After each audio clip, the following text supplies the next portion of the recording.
Jadi kalau orang berdakwah kata kita hanya mari turut Quran dan hadis je, tak perlu pada ulama, itu dakwah itu salah. Yang kamu kata begitu ambil dari mana? Mu sendiri nak boleh pandai begitu mai daripada mana? Tentu ada gurunya. Pak guru mengajar, ada kitabnya.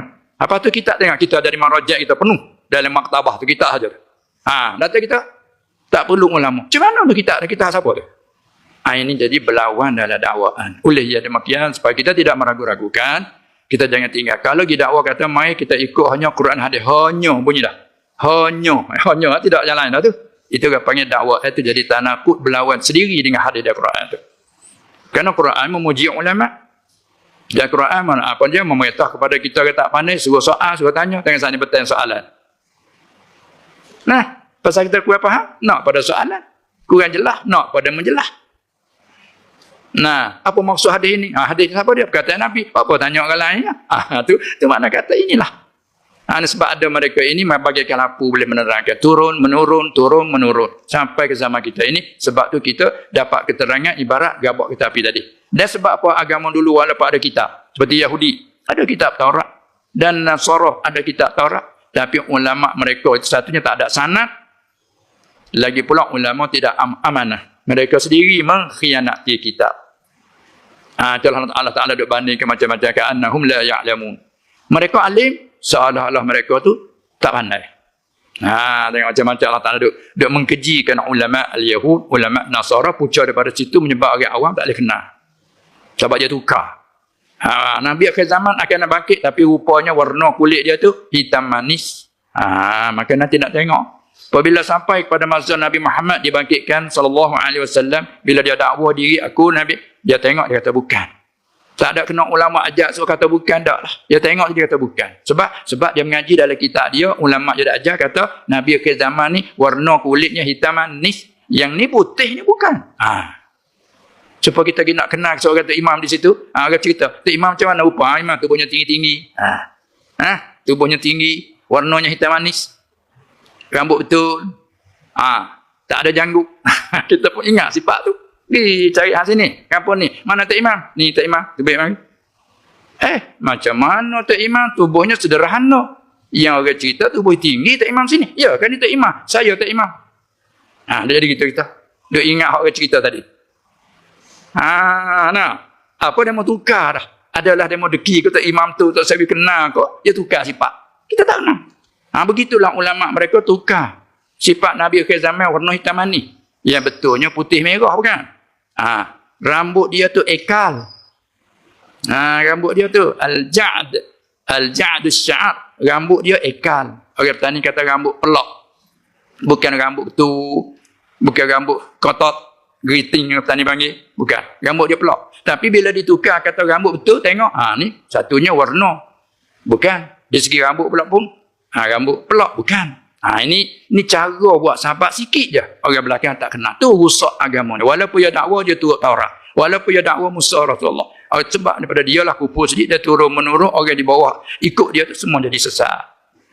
Tapi Masya Allah, ulama daripada umat Nabi Muhammad sallallahu alaihi wasallam memberi anugerah nama kepadanya tu bukan main tu. Warasatul anbiya. Gelaran tu bukan main tu. Warasah. Maka orang yang nak dapat pesaka, kalau bukan kerabat, mana boleh pesaka? Bila seorang yang mati mandul, hartanya peninggalan tu banyak, mari pakat dakwah, saya pesaka. Nak pesaka macam mana? Kena periksa, munasab mana, keturunan mana? Dah tengok, bukan, ada nak kau pesaka. Tengok dulu. Sahabat nak dapat pesaka, dia kena ada asbab dia. Asbab dianya kerabat. Ini bukan, tak boleh.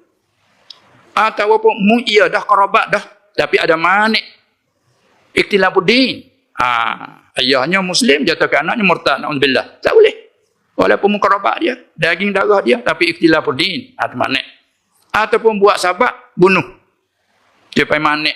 Begitulah juga mereka itu ulama ahli kitab, tapi kerana dia dengki, salah dia bunuh. Nyetukar sifat putih, campur merah, nyetukar jadi hitam manis. Supaya tak seri kenal. Maka walaupun dia ulama, tak boleh masuk dalam warasatul anbiya. Kerana mereka tu kacau, dia panggil. Khianat. Sifat ulama tak boleh khianat, dia kena amanah. Sebagai ulama, dia kena sidik, cakap benar. Ni apa cakap bohong, dusta, menyesak orang lain. maka bukan waras lah. Begitulah kena jadi pewarisan Nabi. Kena ada amanah. Dalam bercakap agama, ada amanah. Dalam menyampaikan hukum, ada amanah. Dalam kita nak menyampaikan hadis, arti apa, kena ada amanah. Tempat khilaf, huraikan khilaf. Ittifaq, huraikan ittifaq. Nah, sebab apa? Sebab kita ke bawah ni ada terima turun-menurun daripada. Itu panggil warasatul anbiya. Kalau kita mengintip, mencela, bukan dah terlari dah, kita terlari dah. Daripada jalan yang sebenar, walaupun kita dakwa, itu bunyi sebenar. Orang yang kata apa dia? Kalimatul haq, urida bihal batilu. Orang ni takut sekali. Perkataan yang sebenar. Tapi murak tu batil. Mari kita ikut Quran dan hadis. Benar. Betul. Kerana tak dijamin benar selain pada Quran dan hadis. Betul. Fatim kata nah, ulama tak perlu kita ikut. Tu urida bihal batil, murak tu batil dah lah. Sebab dalam hadis yang kita ajak tadi menggalakkan kita supaya menghormati para ulama. Dan dalam hadis ad-dinun nasihah di akhir sekali, bagi siapa dinasihatkan? Wali a'immatil muslimin wa 'ammatihim atau kama qala Rasulullah sallallahu alaihi wasallam. Nasihat bagi siapa? Bagi imam-imam bagi orang muslim. A'immatil muslimin jamu imam. Siapa muradnya a'immatil muslimin? Tu dua tafsiran. Satunya al-umara. Apa makna nasihat kepada a'immatil muslimin muradnya amara? Nasihat mana kita ikut dia. Kalau dia tu menyeleweng, beri nasihat kepada dia, tunjuk ajar kepada dia. Dan kita kena ikut dia, patuh pada dia selama dia tak menyeleweng. Kalau dia menyeleweng, kita beri nasihat pada dia. Kita sabar dia tak apa, tak setuju dengan kita. Itu nasihat pada a'imah yang mana umara. Satu lagi, a'imah ditafsirkan ulama. Wali a'immatil muslimin ay ulama. Apa makna nasihat ke ulama? Sebenar pada zuhid, ulama nasihat pada kita. Tapi agama ialah nasihat. Ke siapa? Ke a'immatil muslimin, ulama. Arti kita orang awal nasihat pada ulama. Makna nasihat situ asal pada luar makna menyuci. Arti kita nasihat pada ulama makna kita ikut apa yang dikata oleh ulama. Kita turut ikut dia, kita tanya dia, kita hormat kepadanya. Tak ada arti kita tanya bila orang cerita tak ikut. Tak panggil nasihat. Itulah maknanya syukur. Alhamdulillah kita walaupun pakat kita orang awam, tapi awam dari segi pandangan zahir, terkadang hati cukup bersih. Kita tak pandai ceramah. Kalau dijemput kita untuk berceramah, kadang-kadang dijemput untuk buat peristiharah pun tak pandai nak istiharah. Bangun tak tahu nak kata apa kan. Semalu bangun. Tak tahu nak kata apa. Sekalipun begitu, tapi hati yang bersih, suci, ikut je apa yang dicerita oleh guru. Apa yang kita aman apa kita belajar daripada guru yang mursyid. Masya Allah, ini cukup bagus. Sebab itu dia kata, kita umat Nabi Muhammad sallallahu alaihi wasallam bukan sekadar umatul da'wah wal ijabah. Kita terima. Dalam kedua kalimah yang kita kata la ilaha illallah, huraian dalam usuluddin mengenai sifat uluhiyah. Muhammadur Rasulullah dalam usuluddin dia bercakap hurai tentang nubuwat ataupun nabawiyah. Cara sifat kenabian. Bila dua itu kita faham berarti lazim daripadanya kita terima dan dengar apa saja yang diceritakan. Panggil sam'iyah. Kita lepas ni akan mati. Selepas mati kita akan hidup balik. Ada sam'iyah dah. Dalam Quran pun cerita, hadis pun cerita. Kita ni akhir zaman akan lahirnya imam yang adil. Akan pula lahirnya dajjal. Kita terima, kita dengar. Ya, sungguh. Dan kita diajar pula untuk apa dia minta doa perlindungan. Kita pun amal. Allahumma inni a'udzubika min azabil jahannam wa min azabil qabr wa min fitnatil mahya wal mamat wa min fitnatil masiihid dajjal. Kita sanggup amal dan tak ada syak makna isi kandungan amal tadi. Ya Allah, aku berlindung dengan kau daripada neraka. Kita itu iktikad kata ada neraka di akhirat. Kita akan mati. Lepas mati akan hidup balik. Ada syurga, ada neraka. Mu minta berlindung daripada neraka. Kita pun bawa. Allahumma inni a'udzubika min azabi jahannam. Sebab kita percaya. Cuba orang kubur. Mana mati hidup balik. Di situ lagi dia tak percaya. Dia hacul lebur nak hidup balik macam mana? Aiza dhalalna fil ardi inna la fi khalqin jadid. Kami tak percaya. Kita percaya. Bila percaya, depan kita ada balasan ema syurga, ema neraka. Melindung daripada neraka. Allahumma inni as'aluka al-jannah wa ridhaka. Allahumma inni as'aluka ridhaka wal jannah wa a'udzubika min azab wa na'udzubika min sakhatika wan nar. Kita orang mukmin. Dan minta berlindung juga daripada azab kubur. Sebelum kepadanya neraka kami pada bakit, sebelum padam bakit kita duduk dalam barzah, ada azab, ada nikmat. Juga diajar, Allahumma inni a'udzubika min azabi jahannam wa min azabil qabri. Mai di muka jalan nak pergi ke akhirat, kubur. Minta berlindung. Dan belum kita masih mati, kita masih hidup ni, diajar juga wa min fitnatil mahya wal mamat. Ni kita dah hidup lagi ni. Orang yang sudah mati lepas dah. Fitnatil mahya, dia lepas dah, dia dah mati. Kan? Kita ni masih hidup. Fitnah dalam hidup ni. Okay, macam-macam fitnah pakai. Macam-macam. Kita minta berlindung. Fitnatil mahya. Wal mamat. Fitnah mati. Sakaratil maut. Dan ujian hampir mati. Iblis pun kalut benar ketika kita dekat nak mati. Kalau kita nak banding dia contoh seperti orang main-main bola, sepak, apa mainan. Ketika dekat nak habis time dah. Oh, sungguh ketika tu orang main pun. Orang duduk. Apa dia panggil? Duduk. Tekan, kita tekan. Oh, kalau tu ketika buah dah HP ke pintu go juga. Oh. Panggil apa? Ulas. Masuk go. Orang yang lehat pun penuh padang tu.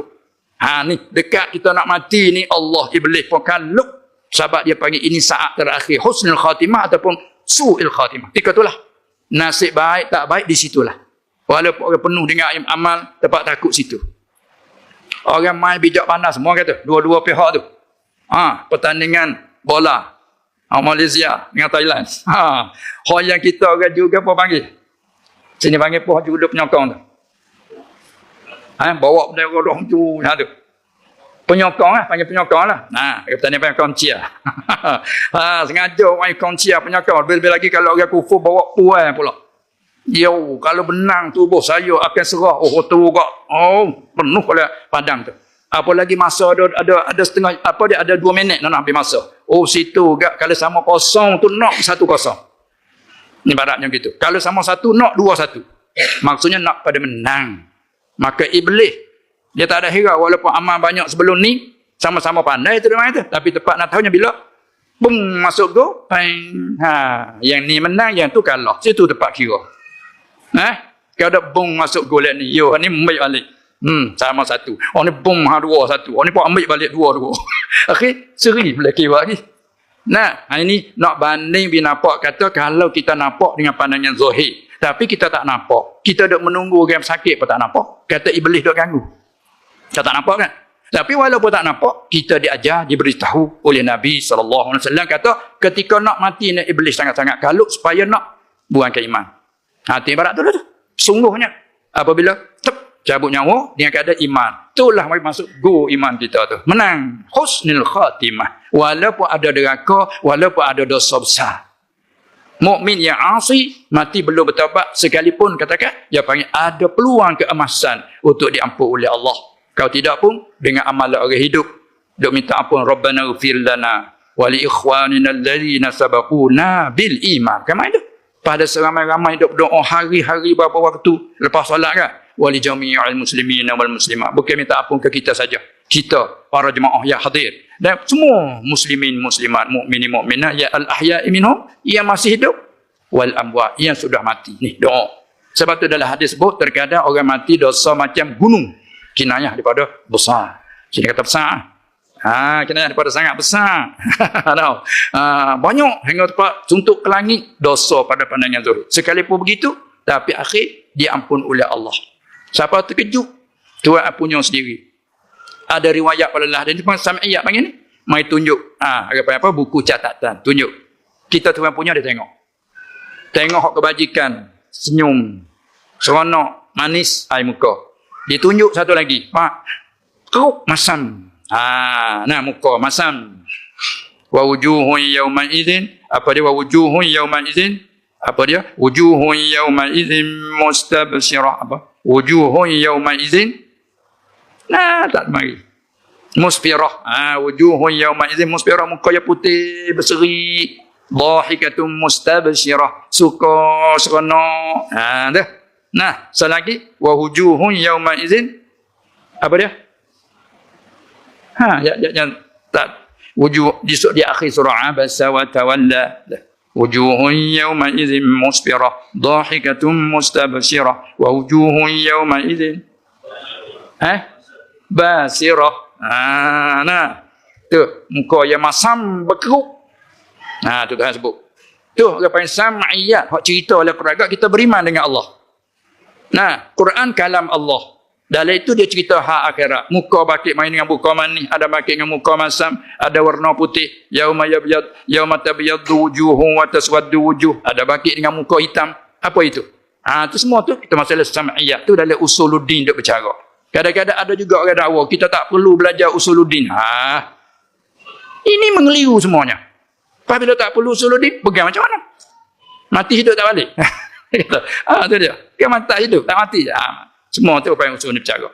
Itulah hasil daripada kita ketinggalan dalam pengajian agama tu. Allah hantar mari syubhat dan keliruan sebagai ujian. Ni orang panggil fitnah hidup ni. Sama tak nak mati tengok macam-macam ni. Mai pula maulidin Nabi, bidah, dolalah, sesat. Ada pula katanya kupu tambah lapar pada waris siapa kupu. Ini apa ni? Maka siapa nak tolong menjelaskan? Kan kita keliru je dah. Itulah yang panggil fitnah dalam masa hidup hubungan dengan agama. Hak fitnah sampai ada ni sakit, uzur, kehilangan harta, tak apa lah zuhir. Ni hasakut dengan agama. Nah, kadang-kadang memuji ke Allah melebih-lebihi tak boleh. Haram. Ada kupu. Mari hadis. Keliru kita. Sebab asyraqal badru alaina anta badruha. Masalah. Kita pun sudah. Datang saya buat ni, ambil daripada Tugu musat mula je dah. Tengok ni kita keliru dah. Ini di antara fitnatil mahya wal mamat. Tapi kalau kita tengok di sudut hikmah, Allah tidak buat sia-sia. Semua ada hikmah. Di antara hikmah, kita orang alim. Kita sebagai guru. Kita sebagai orang pandai sikit.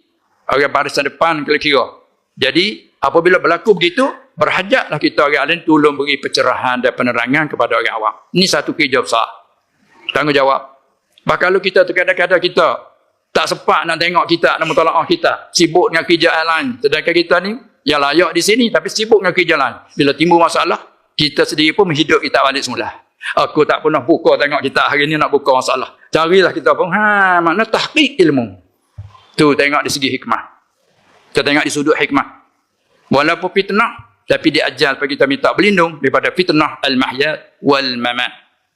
Dan lagi akan datang kalau agak umur panjang, akan bertemu Dajjal akan lahir.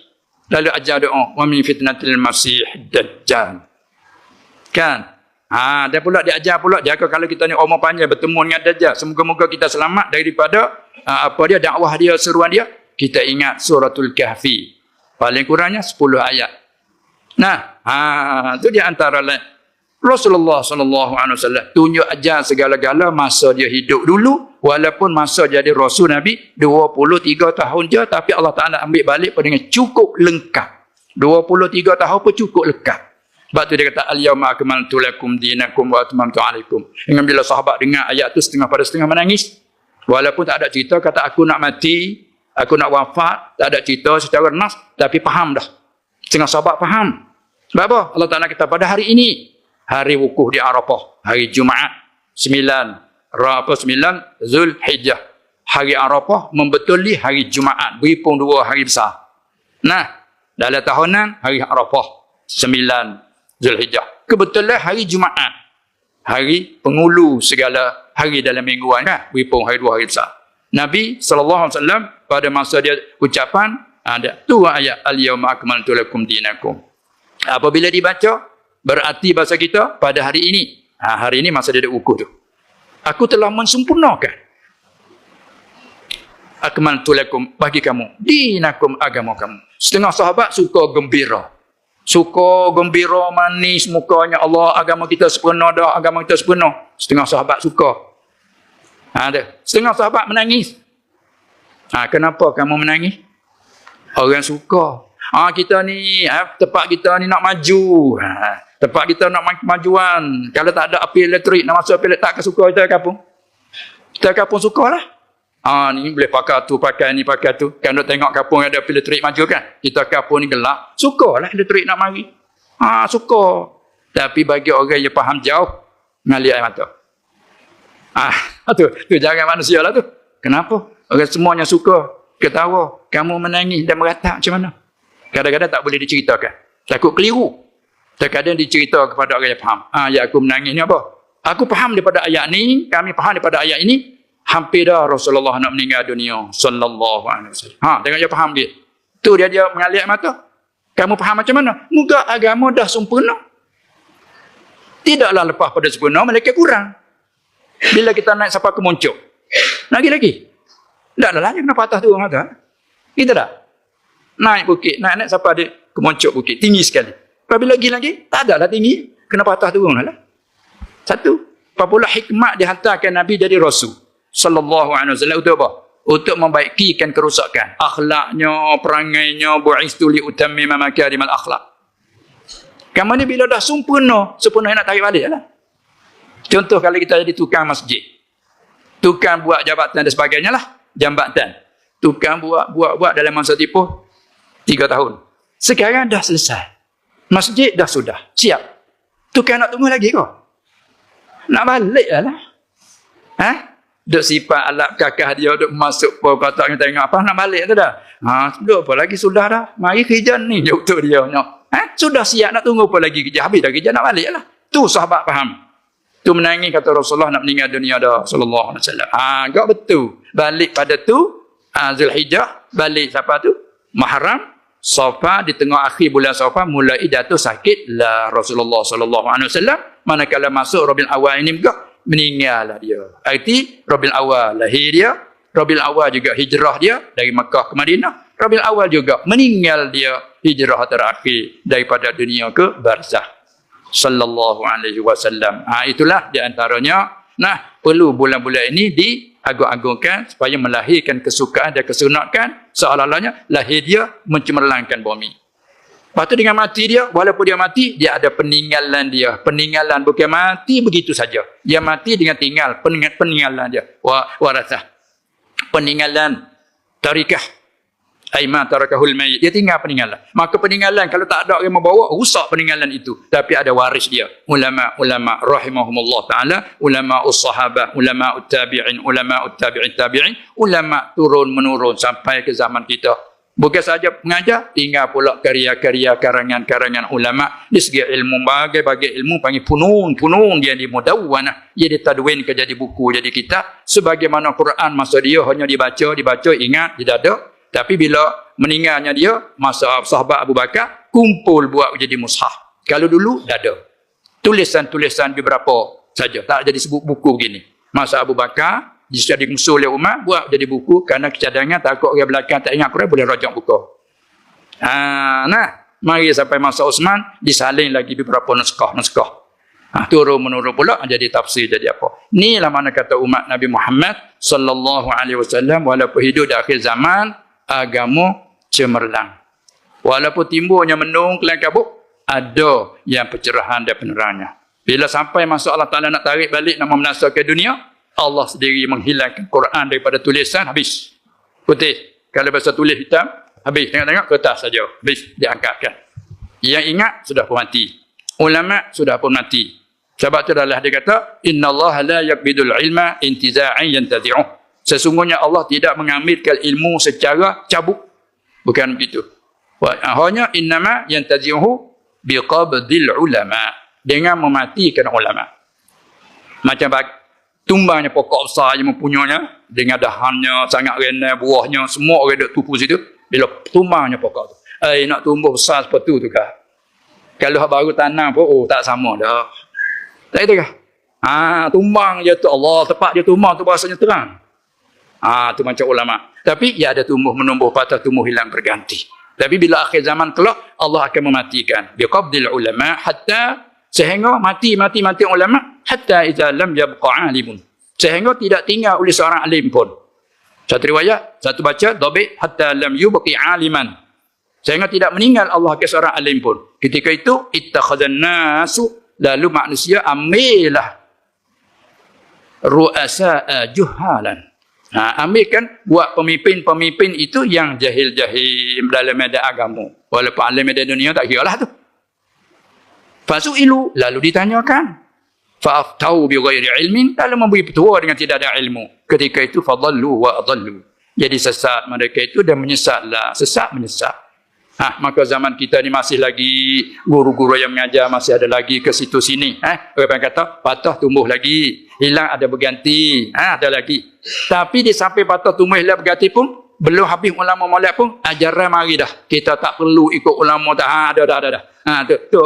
Ulama tak ada lagi tu. Mari dah ucapan tu. Tak perlu kita ikut. Walau bagaimanapun ini rupa ujian dari Allah, tapi di sebalik ujian tu ada kebaikan. Bila kita guna pandai ujian tu, maka kita dapat kelebihan tinggi. Kita redha dengan qada Allah dan pula menjadi sebab kesemangat bagi kita dalam belajar agama. Kalau tak timbul ujian, kita pun galik dalam medan belajar. Hanya kerja je lah. Kerja cari kehidupan itu ini. Tapi bila timbul masalah itu, sudah. Tak boleh dah kita nak berdiam diri, paling kurang tanya, macam mana masalah ni? Bagaimana ada begitu dan begini? Maka berhak yang pandai pun tak boleh berdiam diri. Kerana ketika itu sangat perlu. Kita berilah keterangan. Oleh yang demikian, kita nak sampai kepada tahap menerang, mesti kita kena terang lebih dulu. Diri kita sendiri itu kena ibda' binafsi. Setak di diri sendiri dulu.